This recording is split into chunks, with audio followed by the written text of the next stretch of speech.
Siguradong magdamag na labanan to eh. Lapot. Manong, pabili. Ano? Pabili, bisagra, 2. Anong tingin mo dito, hardware? Nakita mong pharmacy ito eh, ito yata'y tanga. Hindi, ibig ko sabihin eh, yung iniinom, yung pampatayo ng manoy. Hindi bisagra ang tawag doon. Sige, kahit anong tawag doon, basta yun. Ilan? Isang box? Di ba, 2 laman nun?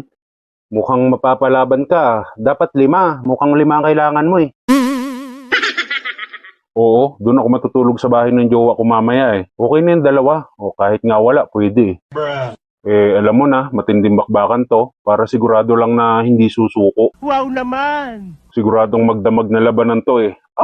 Lapot. Yabang na matandang to para namang hanggang salita lang eh.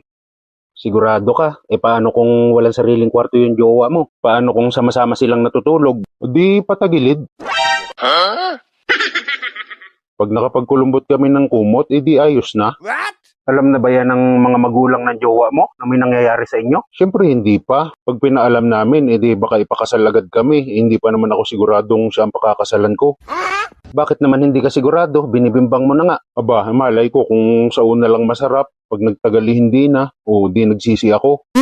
Sigurado namang hindi na masarap. Yung pareho naman ng kayong senyor. Hindi Ako senyor, pero yung jowa ko 18 pa lang. What? Aba, ito pala yung senyor namang kanor. Ikaw ba, Manong? May jowa ka? Wala. Halata naman. Abay, loko tong matandang to Hinusgahan pa ako.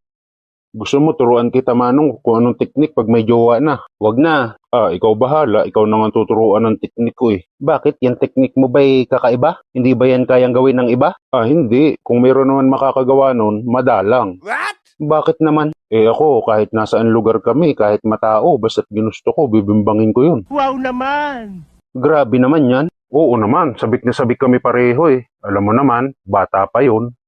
Kahit nga nasa bus kami, kakalungin ko lang yun, ayos na. Aba, at napayag din yung jowa mo, hindi nga kayo mahahalata, para kayong maglolo. Oo, pag hindi niya ginawa, iiwanan ko agad siya eh. Minsan nga, pag naglalakad kami, pag may nakita kaming malaking puno, ayos na. Sa likod ng malaking puno na yun, may mangyayari na. Aba, ayos parang mga aso lang pala, Tapos ikaw yung matandang tinali. Parang ganun. Gusto mong turuan kita ng ganun? Anong tawag doon? Old style? Wag na. Kaya yung sinasabi mo na sama-sama matulog, nakalima na ako noon, hindi pa nagigising ang nanay tatay noon. What? Baka naman 5 pahinga bago makaisa. Parang ninja ka pala? Oo, ang tawag doon, wata move. Kahit nga nasa fast food kami, kumakain, basta't ginusto ko, kahit hindi pa kami tapos kumain, hihilahin ko na yun sa CR. Grabe naman kayo, kahit saan lang talaga. Gusto rin naman niya eh. Sa hilig din nun. Tapos sinanay ko pa. Sinanay daw, baka pinilit. Kung ayaw mo magpaturo sa akin, edi alis na ako. Ayaw mo talaga? Libre, walang bayad. Ayaw, tumanda ka na nga ng ganyan bago lumandi. Ako pa tuturuan mo. Ikaw bahala. Ayaw mo talaga? Ang kulit. Wow naman! Nak, dito ba matutulog yan lolo mo? Yung jowa mo? Hindi po tita, hindi po kami matutulog. Hindi po ako dito matutulog. Aalis din po ako ng madaling araw. Tita ka dyan. Ngayon lang ako nakakita ng lolo na tumatawag ng tita sa mas bata sa kanya. Nay, bata pa siya. Kalabaw lang ang tumatanda. Bakit naman madaling araw pa? Aantayin ka pa namin umalis, di mapupuyat pa kami. Okay lang, Nay. Mauna na kayo matulog. Hindi ko na kayo gigisingin pag alis niya. Ito na pala tatay mo eh.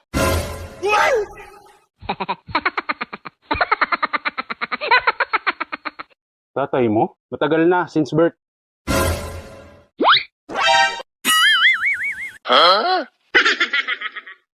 Nagluto ka na ba? Hindi pa. Ay, sos, pag ganyang may bisita, dapat nakaluto na agad. What?